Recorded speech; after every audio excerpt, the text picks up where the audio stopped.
Good day, class. Today's topic is the product costing system. Before we proceed with this topic, recap muna tayo dun sa ating basic concepts of cost. So costs in the financial statements, depending on the nature of the costs, can either be a product cost or a period cost. So when we say product cost, these are costs that are incurred by the company that are capitalized as inventory. While period costs are costs incurred by the company that are automatically charged to current operations as expense. So, kung titignan natin, class, initially or initial recognition, under the product cost, sabi nga natin, recorded muna siya as part of the cost of the inventory. Kumbaga, nasa asset section muna siya kapag na-incur. Whereas si period cost naman, kapag na-incur na natin, outright expense na siya. So, income statement agad. Subsequent recognition class ng ating product cost. So, from the asset, inventory muna siya. Kailan siya pupunta sa income statement or kailan natin siya i-expense out kapag ka na-ibenta na yung mga inventory na yun in the form of cost of goods sold. Subsequent recognition naman ng period cost, wala tayong gagawin. Bakit? Kasi, nung na-incur pa lang natin siya, in-expense out na natin agad siya. So, wala na siyang subsequent recognition. So, these are the components of product costs. Nandyan si direct materials, direct labor, manufacturing, overhead. So, direct materials class, these are costs of raw materials that are directly traceable to the product. Halimbawa, yung tabla na ginamit para makabuo tayo ng lamesa at upuan, yun yung raw materials or direct materials na sinasabi natin. Direct labor naman, these are costs of wages paid to employees directly engaged in the manufacturing process. So yung tabla, bago siya maging lamesa or upuan, merong nag-cut into pieces dun sa mga tablang yun. At pag na-cut na, merong mga nagdikit-dikit. So yung mga taong gumawa ng ganun or nag-cut and dikit-dikit ng mga na-cut na tabla, yung sahod ng mga yun, yung direct labor na sinasabi natin. And lastly, yung manufacturing overhead, these are costs that are incurred by the company for the common good of the entire manufacturing process. So, ito yung cost na nai-incur natin upon the manufacturing process na hindi papasok sa category ng direct materials at direct labor. So, pag sinabing manufacturing overhead class, meron niyang fixed manufacturing overhead or fixed factory overhead at meron ding variable manufacturing overhead or variable factory overhead. So, traditionally class, all of these are costs considered as part of the product costs. However, as management accounting evolves, classification of costs, either as product or period, has changed in order to guide management in its functions. At dyan nga papasok class yung ating product costing system na tinatawag.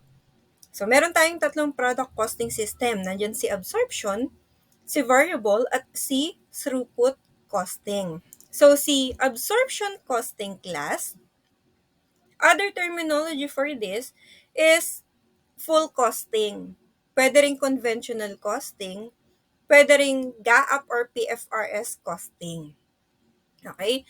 So, a product costing method that includes all manufacturing costs. So, kasama raw sa product cost niya yung direct materials, direct labor, fixed and variable factory overheads. Yung apat na yan, yung bumubuo sa cost of a unit of product. Diretso tayo kay variable costing. Other terminology for variable costing is marginal costing, pwede ring non-GAAP costing, and direct costing. So, si variable costing, a product costing method that includes only variable manufacturing costs. So, nandyan si direct materials, direct labor, at pagdating sa factory overhead, yung variable component lang niya, yung kukunin natin as part of the cost of a unit of product. E paano yung fixed factory overhead? Outright expense yung fixed factory overhead under the variable costing. So, paano naman si throughput costing? A product costing method that includes only direct materials as part of the cost of a unit of product. Kung si variable costing daw class, lahat lang ng variable manufacturing cost, pagdating kay throughput, mas ninarrow down pa niya into only direct materials. So, eto class yung difference. Nilatag lang natin dito yung mga component ng manufacturing cost or product cost. Nandiyan si direct materials, direct labor, fixed and variable factory overhead. At kung makikita natin, sino-sino raw yung kasama sa product cost under variable costing and absorption costing. So, ang pinagkaiba lang nila is the fixed factory overhead. Kasi nga, kay variable costing, hindi siya kasama as part ng product cost. Pero, kay absorption costing, kasama yan. So, bakit ganun? Bakit hindi sinasama ni variable costing yung fixed factory overhead as part of the product cost? Kasi ang argument dyan is that fixed factory overhead costs are incurred in order to have the capacity to produce units. These costs are incurred whether or not production occurs. So sabi natin, pag fixed factory overhead, may volume man ng production or wala, may production man for the month or wala, talagang babayaran natin yung mai-incur natin na fixed factory overhead. So, yun yung argument kung bakit sabi ni variable costing, wala ka namang pakialam sa production cost sa product cost. Kasi may production man o wala, mai-incur at mai-incur ka. Pero, sabi naman ni absorption costing, oo nga, regardless kung gaano karami yung volume ng production, babayaran ka or mai-incur at mai-incur ka, pero related ka pa rin naman sa ating manufacturing process. In fact, na-incur ka dun sa ating manufacturing site or production site. Kaya dapat lang nakasama ka under the production cost. So, yun yung pinagkaiba nilang dalawa. Okay. Another differences class is yung treatment. So, ito, sabi nga natin kanina, dahil hindi siya kasama as part of the production cost, pagdating kay variable cost, si fixed factory overhead, period cost yan outright. Okay? So, outright expense yan pagdating kay variable costing. Pagdating kay absorption costing, so dahil naka-yes yung fixed factory overhead, pagdating kay absorption costing, part yan ng product cost natin. Yung focus ng reporting class, pagdating kay variable costing, is for internal reporting or management purposes. Bakit? Sabi natin kanina, nung dinidiscuss natin si variable costing, other terminology dyan is non-GAAP. So, ibig sabihin, hindi siya accepted ng accounting principle natin. At dahil hindi yan accepted ng accounting principle, for management purposes lang yan. Kabaliktaran naman ni absorption costing, which is PFRS or GAAP costing. Kaya for external reporting purposes, yan yung ginagamit natin. Ito yung traditional class na income statement natin. Yung sales, less cost of sales equals gross profit. So, treatment on volume variance. So, bakit naka-ignored siya pagdating kay variable costing? Kung babalikan natin class yung standard costing and variance analysis natin, under the factory overhead variances, nandun si volume variance. At yung volume variance, yan yung difference ng budgeted fixed overhead natin versus the standard fixed overhead natin. So, ibig sabihin, related lang yan kay fixed factory overhead. Kaya, ignored lang yan pagdating kay variable costing. Bakit ignored? Kasi nga, fixed factory overhead, outright expense yan lahat. Okay? So, si absorption costing naman, dahil nga, sabi natin, part ng product cost yan, kinukonsider natin yan, yung volume variance. Kasi nga, yung ating product cost, may kasamang fixed factory overhead. So, kung any variance na manggagaling dun sa ating volume, kailangan i-adjust natin kay COGS natin. Okay, so function, when it comes to variable costing, si sales. Ibig sabihin, income will increase by selling more. Pagka kay absorption costing naman, ang basis niyan is the production. Ibig sabihin, income will increase by producing more. Pagdating naman sa income statement format class, si variable costing, ang format niyan is the contribution margin format or the CVP format. Ibig sabihin, from sales, bawas natin lahat ng variable component ng manufacturing overhead to come up with the gross margin related to manufacturing. Dito naman kay absorption costing, traditional format yan. Yung sinabi nga natin kanina na sales less cost of sales equals gross profit. So, what are the advantages of variable costing? Bakit kahit hindi raw siya nagko-comply sa accounting standard, may mga management na gumagamit pa rin ng variable costing? Kasi variable costing reports are simpler and more understandable. Very straightforward lang siya. Mula sa sales, tanggalin mo lang lahat ng variable component ng ating production cost. The problems involved in allocating fixed costs are eliminated. So, bakit may allocation of fixed cost? Kasi ina-allocate natin yung fixed cost amount, yung absolute amount, dun sa bawat production units natin. Yun.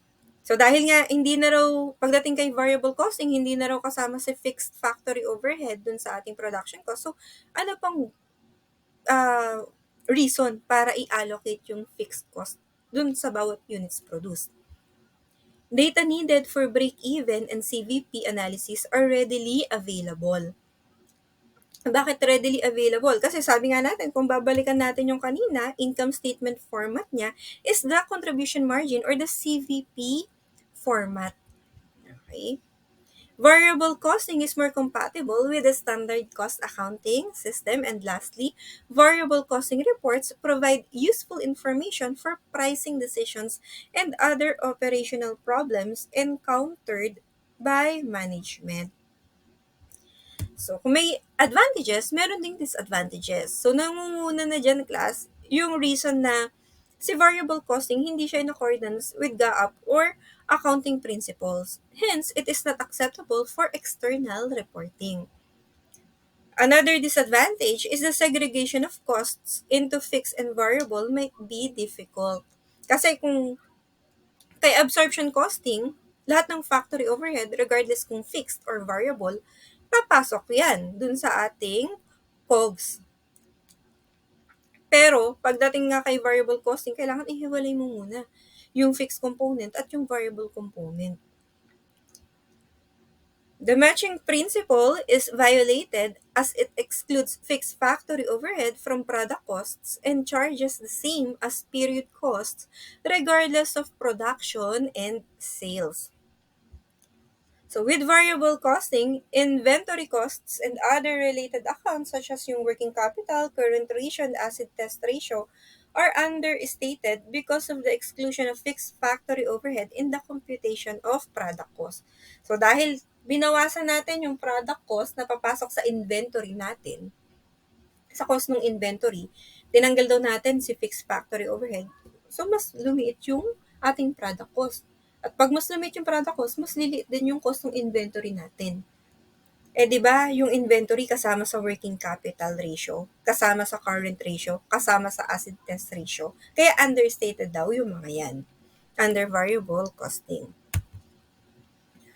So, eto yung template natin para sa income statement. So, ito nga yung sinasabi natin kanina na traditional approach. Ito naman yung contribution margin approach. Kasi from the contribution margin, tsaka pa lang natin ibabawas in full yung fixed factory overhead at yung fixed selling and admin expense to come up with a net income. Yan. So, dahil nga may timing difference sa pag-record ng fixed factory overhead expense between variable and absorption costing, may impact din yun sa net income nilang dalawa. Okay? So, eto class yung mga dapat nating tandaan sa pag-reconcile ng net income ni variable at ni absorption. Okay? Kapag tali yung production volume dun sa ating sales volume, ibig sabihin, halimbawa, 100 units daw yung na-produce for the month, at yung 100 units na yun, lahat yun naibenta. Ang mangyayari, equal yung fixed factory overhead expense under variable costing at equal yung fixed factory overhead expense under absorption costing. Bakit ganun? Under variable costing, outright yan. Kung magkano man yung ma-incur natin na fixed factory overhead for the month, 100% nan, i-recognize natin as expense immediately. Pero, kay absorption costing, sabi natin, product cost yan. E di, pupunta muna siya sa cost ng inventory natin. Now, kung yung inventory na yon, maibebenta naman natin lahat, ibig sabihin, pwede nating i-expense in full yung cost ng inventory na yon. At dahil 100% expense din siya, tali na silang dalawa. Yung fixed factory overhead expense nila. Okay, so dahil pareho lang or equal lang yung fixed factory overhead expense nilang dalawa, ibig sabihin, equal din yung net income nilang dalawa. Okay, so ito tatandaan lang natin. Pag equal si production at si sales, ibig sabihin, yung ending inventory equal din dun sa beginning inventory natin. So kung nakaproduce tayo ng 100 units, na ibenta natin yung 100 units, maaaring wala tayong beginning, wala rin tayong ending. Okay? Paano kung hindi sila equal? Paano kung mas mataas si production kung ikukumpara kay sales volume? Halimbawa, ang production volume natin is 100 units, pero yung naibenta lang daw natin ay 80 units. So, ibig sabihin, may 20 units tayo na ending inventory. Paano mangyayari dyan? So, ganito. Pag mas mataas si production kesa kay sales volume, mas mataas din yung fixed factory overhead expense under the variable costing. Bakit? Kasi 100% ng fixed factory overhead expense outright kay variable costing. Pero, pagdating kay absorption costing, sabi natin, pag product cost, i-expense lang kapag naibenta. Naibenta ba ng buo yung 100 units? Di ba hindi? 80 units lang yung naibenta. Ibig sabihin, yung fixed factory overhead ng 80 units, yun lang yung i-expense natin. Di hamak na mas maliit kumpara doon sa in-expense natin under the variable costing, which is pertaining sa 100 units. Fixed factory overhead nung 100 units. So, dahil mas mataas daw yung nirecognize natin na fixed factory overhead expense under variable costing, ibig sabihin mas maliit yung net income na ma-generate niya kung ikukumpara kay absorption costing. Okay? So, dahil nga raw mas mataas si production kesa kay sales, sabi natin kanina, meron tayong 20 units na naiwan under the ending inventory. So, pagka ganyan class, ibig sabihin, ending inventory is greater or higher than the beginning inventory. Paano kung baliktad? Si sales yung mas mataas kung ikukumpara kay production. Halimbawa, 80 units lang yung na-produce natin for the period. Pero ang naibenta raw ay 100 units. Ibig sabihin, may 20 units tayo na naibenta ngayong period na galing sa production nung nakaraang reporting period. Okay, so pagka ganyan class, yung fixed factory overhead expense under the variable costing mas mababa na kung ikukumpara kay absorption costing. Bakit? Kasi yung fixed factory overhead expense under variable costing, pertaining lang dun sa 80 units produced natin. Pero yung fixed factory overhead expense sa absorption costing, pertaining dun sa 80 units produced plus the 20 units produced from last month.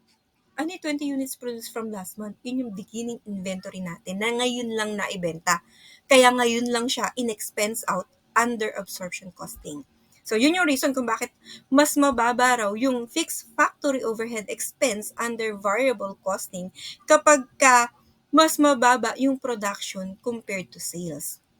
At dahil nga mas mababa yung fixed factory overhead ni variable costing, mas mataas naman ngayon yung net income niya kung ikukumpara sa net income ni absorption costing. At tatandaan din natin na kapag mas mababa si production compared to sales, ibig sabihin, mas mataas si beginning inventory kung ikukumpara kay ending inventory. Okay? So, eto class, yung formula natin in reconciling the net income. So, income daw under absorption costing, i-add natin yung fixed factory overhead in beginning inventory less the fixed factory overhead in ending inventory equals income under variable costing. So, bakit ganun? Bakit natin ibabawas yung fixed factory overhead ng ending inventory? Kasi nga, sabi natin, yung income under the absorption costing, hindi pa binabawas dyan yung fixed factory overhead ng ending inventory. Kasi hindi pa nga siya naibibenta. At dahil hindi pa siya naibibenta, maiiwan yan sa inventory account natin. Okay? Pagdating kay variable costing, ibinawas na yan regardless kung naibenta na ba siya o hindi pa. Kaya kailangan, ibawas din natin to dun sa income under absorption costing. Si fixed factory overhead naman ng beginning inventory, bakit ina-add back? Kasi, yung fixed factory overhead in beginning inventory, naibawas na yan nung nakaraang reporting period under variable costing. Kasi last reporting period yan na incur eh. Kaya last reporting period din yan naibawas from the income ni variable costing. Pero pagdating kay absorption costing, ngayon pa lang niya ibabawas kasi ngayon pa lang siya naibenta. Katulad ng example natin kanina na mas mababa yung production kumpara sa sales. Sabi natin, merong 100 na benta, pero 80 lang yung production. Ibig sabihin, yung 20 units nang galing sa beginning inventory. Yun yung tinutukoy natin dito. Dahil ngayon lang siya naibenta kay absorption costing, ngayon lang din siya i-recognize as expense ni absorption costing. Ibig sabihin, bawas na yan dito sa income na to. Kaya i-add back natin. Kasi pagdating kay variable costing, hindi naman siya binawas kasi last reporting period pa yan na incur. Okay?